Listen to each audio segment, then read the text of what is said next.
Well, hello and welcome to our latest in our Advent series. And once again, it's lovely that we're joined today by Jill, who is going to share with us one of her favourite songs of Christmas. So, Jill, what have you to share with us today? Well, I spoke the other day about my favourite song as a very young child, which was called Little Donkey. But when I received the EP, the short record, as a very young child with Little Donkey on one side, on the other side of that record was another beautiful song, which is very well known, called Mary's Boy Child.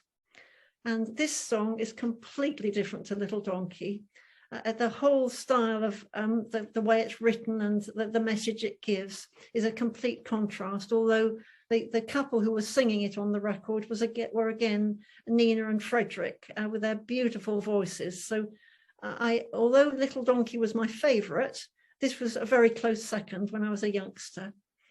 Now, this song was written by someone called Chester Hairston, who I'd certainly never heard of before, but he was a Black American, a songwriter and composer and singer.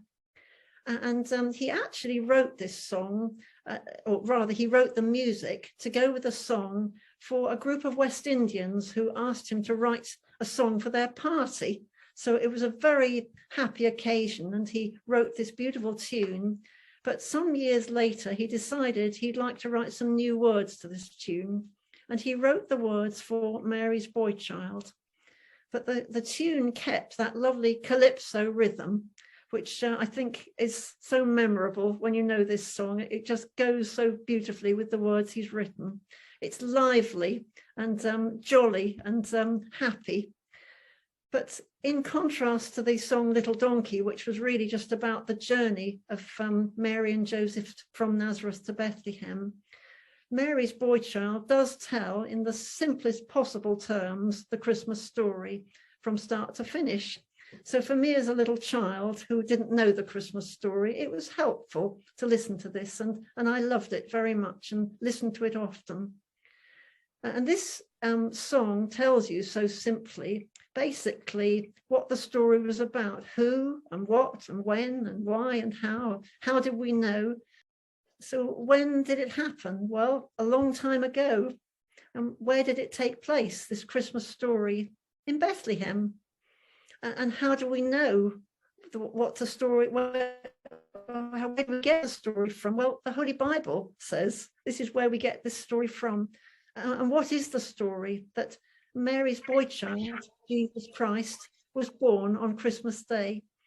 And then Chester goes on in the song with telling us about the shepherds watching their flocks by night and a bright new shining star appearing, an angel choir singing, and Joseph and his wife Mary coming to Bethlehem that night. And then it goes on that they find that there was no place for the child to be born. Not a single room was in sight.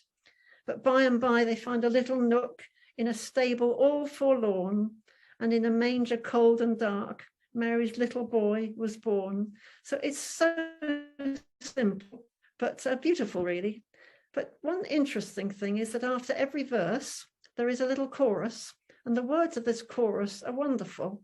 It says, "Hark, now hear the angels sing, a new king born today, and man will live forevermore because of Christmas Day. Trumpets sound and angels sing, listen to what they say, that man will live forevermore because of Christmas Day." And I think actually that last line, which is constantly repeated at the end of each verse, man will live forevermore because of Christmas Day, is very profound. Yeah. That this is a message that even I as a little child thought about. So is there something more than just my life and my circumstances and my family and the world around me? Is there something beyond that? And I was already thinking, well, maybe there is a God in heaven, looking down, caring, helping, guiding.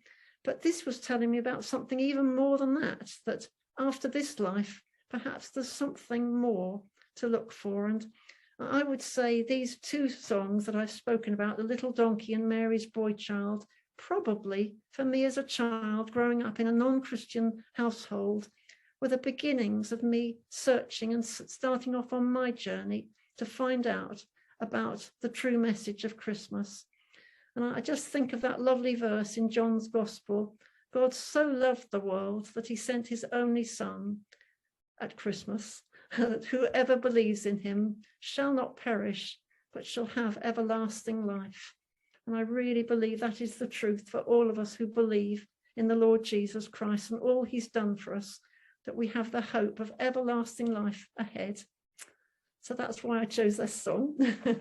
That's wonderful. Thank you, Jill. And thank you for, reminding us of the message of that song, telling us the story of Christmas and why it is so important. So we're very grateful to you, Jill. Thank you so much for sharing with us today.